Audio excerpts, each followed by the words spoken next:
Hola, esto es Real Biopolítica. Aquí encontré unas reflexiones de Alfonso Pasos Fernández, ¿sí? Aquí encontré aquí, en este portal de reflexiones, aquí, y habla sobre George Orwell, la obra 1984, que recomiendo leer, que es muy buena, ¿eh? Muy buena. Eh, Aquí vamos a hablar sobre esto. Acá, Alfonso Pasos Fernández es quien escribe esta columna y como siempre la vamos a leer y a comentar. Vamos a ver. Dice, hace algunos años cayó en mis manos un libro mientras cumplía condena en la cárcel de Estremera. Su título original era 1984, traducido al castellano, ¿no? Él lo dice en inglés. El autor lo firmó con un seudónimo, George Orwell. Su nombre real era Eric Arthur Blair, nacido en el año 1903 en la India. Ingresó en la Policía Imperial Birmana hasta 1928. Es la historia de Orwell, ¿eh? La historia de Orwell.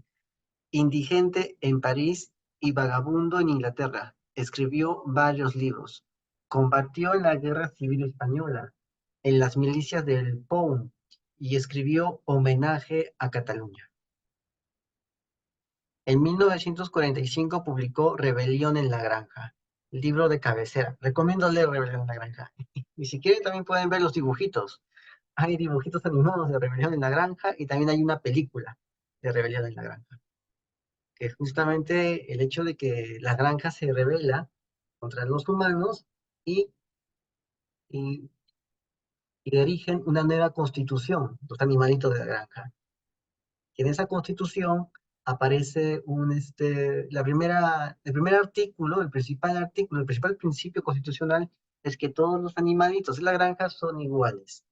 Y al final se dieron cuenta que alguien, que eran los chanchos, los burócratas, pusieron de los lugares que se decían que eran comunistas en verdad, ¿no? Eh, Habían colocado una frase invisible en ese principio, ¿no? O sea, todos los animales son iguales. Frase invisible, unos son más iguales que otros, ¿no? Ya, así que unos son más iguales que otros. Por si no se recuerdan, pues muchas normas actualmente son muy claras, pero algún juez, algún tribuno, se le ocurre interpretar las normas, se le ocurre interpretar estas normas colocando palabras que la norma no tiene, colocando cositas que la ley no tiene. Así, frases que no están en la ley, él lo coloca así de contrabando, ¿no? Coloca de contrabando y tú dices, pero eso no dice la ley. ¿De dónde sacas que la ley dice eso? Te colocan frases, incluyen a la ley frases de contrabando.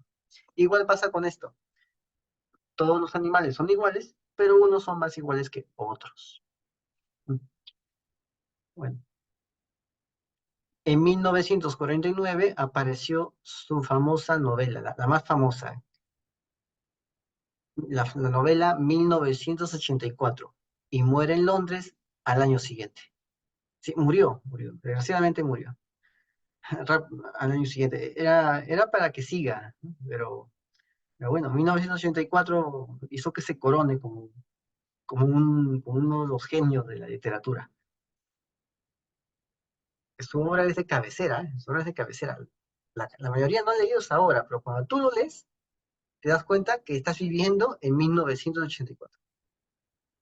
Vamos a ver, este libro está catalogado como una distopía. Esto es una mezcla de ciencia ficción y algo imposible de que suceda por mucho que nos pongamos a intentar meter con calzador lo que nos cuenta el autor con lo que vivimos en el momento actual. Ya, este es lo distópico, ¿no? Distópico es cuando eh, es diferente a lo utópico. Utópico es cuando en el mundo del futuro que vamos a idear la gente ha solucionado sus problemas y por fin vive en paz, vive como lo que hemos explicado, ¿no? Un régimen de comunas, ¿no? Un régimen de comunas donde no hay nadie que se quede con todo, que se acapare todos los bienes, que esté ordenando todo el mundo sin hacer nada, ¿no? Alguien no hace nada y se pone a ordenar. Alguien no produce nada y se pone a acaparar todo lo que los demás producen, ¿no? O sea, ya no hay eso ya. O sea, eso es una distopía. Bueno, una utopía es eso, ¿no? Una utopía es cuando todo marcha bien. ¿Ya? Una distopía es cuando todo está peor. Es la ciencia ficción distópica. Es cuando todo está peor. La ciencia ficción distópica por naturaleza es la posnuclear, ¿no? Eso proliferó mucho en los 80, 90. Proliferó mucho. ¿Por qué? Porque en la época posnuclear pues no hay nada. No existe nada. Todo está destrozado. Entonces es más fácil es más fácil hacer una ambientación en un mundo donde todo está destrozado que en un mundo donde hay full construcciones, monumentos, ¿no? O sea, es más, más fácil. Un mundo eh, es, eh, es menos presupuesto. Se gasta menos presupuesto en una película distópica postnuclear, porque en la película postnuclear se supone que no hay nada, que todo está destrozado. Se gasta menos plata, así. En cambio, en la película utópica hay una nueva civilización forjada en la cual se han resuelto los problemas de la humanidad que te acabo de explicar. Entonces, eso sería la distopía. Distopía. Bueno, en el año 1949 era así, era distópico. En el año 2024, por desgracia, este libro ha dejado de ser una distopía y ha pasado a ser el libro de cabecera de nuestros políticos más insignes.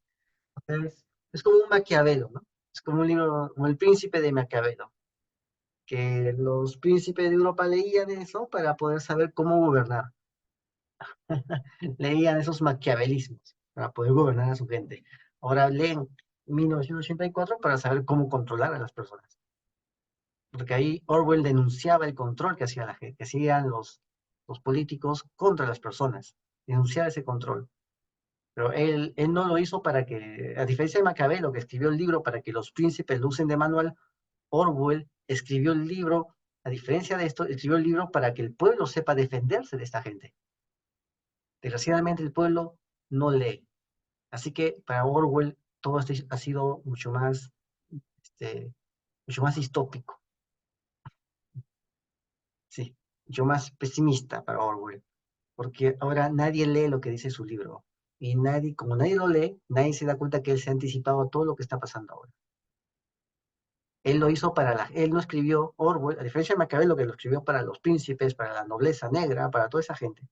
Orwell no lo escribió para los poderosos. Orwell escribió para el pueblo, para que el pueblo sepa cómo defenderse, si es que esto llegara a pasar. Desgraciadamente ahora el pueblo no lee, solamente ve idioteces y se alimenta por el morbo. Ese es el gran fracaso de Orwell en el mundo actual. Bueno, vamos a seguir. Desgraciadamente, la realidad ha superado la ficción una vez más. A lo largo de varios artículos iremos desgranando las ideas que el autor plasma en este maravilloso y sobrecogedor libro. Ahora vamos a hablar de la parte uno, después la parte 2. La parte 2 la hablaremos en otra ocasión. Ahora vamos por la parte uno. Hablaremos del Gran Hermano. No, no, no el de la tele, no, Gran Hermano, no. No, el otro, el que nos controla a diario. Diseccionaremos palabras como telepantalla. Adivina qué es la telepantalla. Aquí en Radio Política hablamos de la telepantalla. El monolito. Hemos hablado del monolito, decía 2001. Ya, esa es la telepantalla. ¿No? ¿No lo entiendes? Entra a Real Biopolítica y lo vas a entender. ¿No? Telepantalla, eso que hoy día tenemos en cada pared a la que dirigimos la vista. Ojo, a- acá el autor te dice lo que tenemos en cada pared a la que dirigimos la vista. Ya, no solamente la telepantalla está en cada pared, está en tu tablet, está en tu celular, tú lo portas contigo. Ahí, ese celular, ese dispositivo electrónico, ese teléfono con un microordenador, porque tiene un Android, que es un programa de arranque, así como tu PC tiene DOS de arranque, tu celular tiene Android de arranque. ¿Ya? Ese dispositivo, ese teléfono móvil, también es una telepantalla. Ojo, no solamente lo tienes en la pared, lo tienes también en tu bolsillo, la telepantalla. Lo llevas contigo, la telepantalla. Veremos cómo se crea, se da forma y se vence al enemigo del pueblo, utilizando el neolenguaje. Estudiaremos lo que es un criminal, o sea, un criminal mental, y cómo lo persigue la policía del pensamiento, inscritos todos ellos en el Ministerio de la Verdad. Eso sí es ahora. Creo que la gente ya está sedada, está sedada. El autor de este maravilloso libro nos habla también de la necesidad por parte del gran hermano de modificar la historia, de manipularla, porque como bien dice, quien controla el pasado, controla también el futuro. El que controla el presente, controla el pasado. Hemos hablado de aquí en la biopolítica cómo se ha querido tergiversar muchas verdades científicamente, cómo a muchos científicos los han querido poner en ridículo sin pruebas, sin corroborar lo que los científicos decían, ¿no? Eso es modificar las cosas, manipularlas. Muchos arqueólogos que decían, no, esto es mucho más antiguo de lo que se dice, no le querían hacer caso. Se ponían de acuerdo estos científicos y las corporaciones, estos burócratas y la prensa para desprestigiar al que decía la verdad. Ya hemos hablado de eso aquí, en Radio Política. ¿Ves? Así que no es nada del otro mundo. Sabemos de la falsa disidencia, ¿no? Sabemos de la falsa disidencia, que niegan el grafeno, el magnetismo, el biomagnetismo después del pinchazo. Sabemos eso. Sabemos eso, aunque al inicio esos mismos decían que sí existía, pero después retrocedieron. ¿Por qué?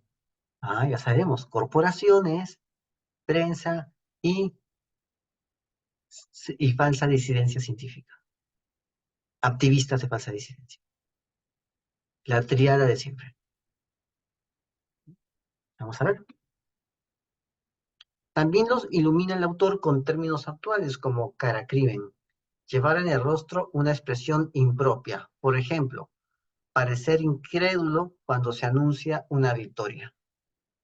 Eso era un acto punible, ¿no? O sea, ni siquiera tu expresión era libertad. Tenías que expresarte creyendo todo lo que te decían. No podías expresar duda en tu rostro. Eso era peligroso. Ahí está.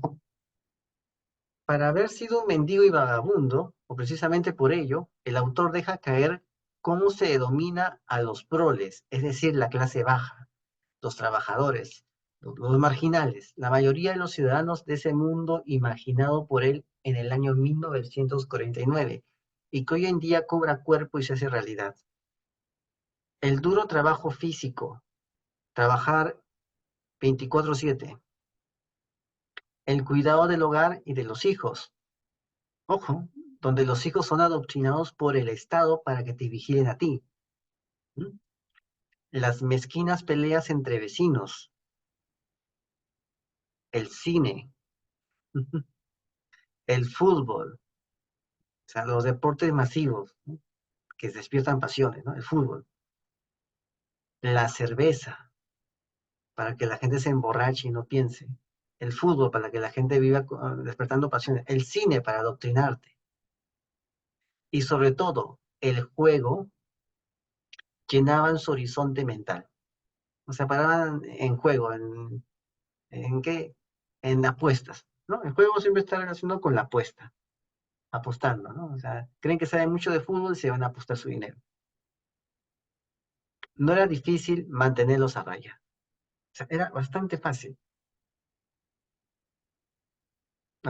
mantener a raya a los proles, a la clase baja, sumergiéndolos en los vicios y en el apasionamiento, en la emocionalidad impulsiva, en los vicios irracionales. Allí llenaban su mente de eso nada más y ya no cabía espacio en esa cabeza para la crítica. Es lo mismo que hacen ahora con casi toda la gente. Por eso la gente se inclina más hacia lo grotesco, hacia lo pacharaco, hacia lo guachaco, hacia lo grosero. se inclina más hacia eso, porque es lo único que copa su mente. Así se les mantiene a raya. Estamos viviendo en 1984, si te das cuenta. En definitiva, nada nuevo hoy en día, salvo que de nuevo tengo que recordar que este libro se publicó en el año 1949, hace 75 años, cuando la televisión era una novedad. Los teléfonos eran de baquelita y pesaban un quintal. O sea, era un teléfono, no era como ahora, que lo portas en el bolsillo, ¿no? El teléfono era una mochila. Lo llevabas, la mochila era tu teléfono, con una antena ahí colgando de la mochila. Ese era el teléfono. Así, había esos teléfonos, ¿no? O si no, lo podías colgar en la mochila, bueno, habían teléfonos fijos, casetas telefónicas. Tenías que hacer cola en la caseta telefónica. Todos hacían cola ahí. Y la gente se quejaba cuando no se quedaba mucho tiempo, ¿no? O sea, teléfonos así, casetas telefónicas donde Superman se cambiaba su traje, ¿no? Casetas telefónicas. Ahora existen las casetas telefónicas, ya nadie usa casetas telefónicas ni teléfonos públicos en la calle, ya nadie lo usa. La mayoría de los teléfonos están malogrados. Los teléfonos que están en la calle, la mayoría están malogrados. Ya los han quitado todo. En ese tiempo, en 1949, pues se encontraban lamiéndose las heridas de la Segunda Guerra Mundial. Por último, y para rematar esta presentación, dice el autor, voy a transcribir una perlita de este libro. El poder no es un medio, sino un fin en sí mismo. No se establece una dictadura para salvaguardar una revolución. Se hace la revolución para establecer una dictadura. Siempre ha sido así. ¿No? Se hace la Revolución Francesa, se crea el terror, ¿no? Depurando cabezas, ¿no? Literalmente, como en Francia, y después se crea la dictadura, que es el Imperio Napoleónico, que es la misma revolución. Ahora, ahora haciendo mi crítica, bueno, ya he hecho una crítica a varios puntos de acá, ¿no? La columna. Este, sí, estamos, solamente falta una cosa. En el libro, 1984, ellos dicen que las leyes no existen, o sea que no hay un Congreso. Es justamente lo que la gente, tan inteligente como es, está que aplaude. No quieren que haya Congreso. Bueno, en esta dictadura no hay Congreso, no hay leyes. ¿Ya? Es como Afganistán. En Afganistán no hay leyes, no hay Congreso, no hay Congreso, no hay leyes. ¿Ya? La gente también no quiere que haya Congreso, sino que no haya leyes. Ya cuando eso pasa, vives en ahí ya terminas de vivir en 1984. ¿Ya? Dictadura total.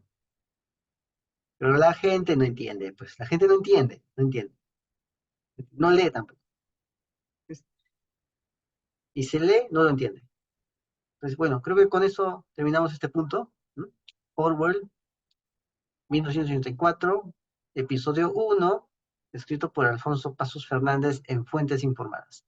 Así que suscríbete, comenta y comparte, hazlo viral y no te olvides. La verdad está a la vista. Saludos.